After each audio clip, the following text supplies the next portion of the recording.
Devant les pays qui se revendiquent comme les défenseurs des droits de l'homme, Israël a tué 42 000 civils palestiniens. 42 000 vies anéanties, des familles détruites, des quartiers réduits en ruines. Et l'Europe ? Elle a attendu, patienté, que le nombre de victimes atteigne des proportions inimaginables avant de commencer à émettre des critiques à l'encontre de l'État hébreu. Pourquoi ? Pourquoi avoir laissé faire si longtemps ? Devant ces mêmes pays qui se sont unis pour défendre l'Ukraine, le Liban subit aujourd'hui le même sort. Sous les bombardements israéliens, une nouvelle vague de destruction et de désespoir frappe le pays. Même la FINUL, la force de maintien de la paix des Nations Unies, n'est plus à l'abri.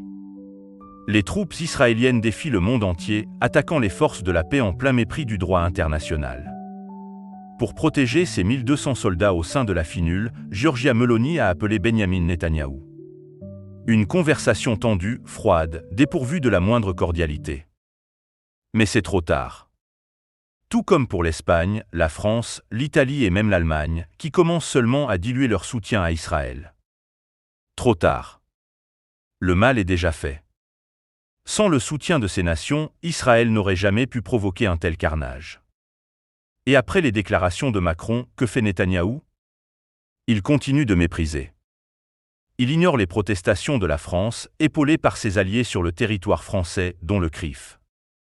Il agit comme si le monde entier n'avait aucune importance, fort de l'impunité qu'on lui a accordée dès le début de ce conflit. Et l'Allemagne ? Elle se réveille, mais bien trop tard. Trop tard pour reconnaître l'ampleur des massacres qui ne cessent de s'aggraver. Aujourd'hui, la vérité est sous les yeux de tous, Israël est en train de commettre l'un des plus grands crimes de ce siècle. Et Netanyahou, lui, ne s'arrêtera pas.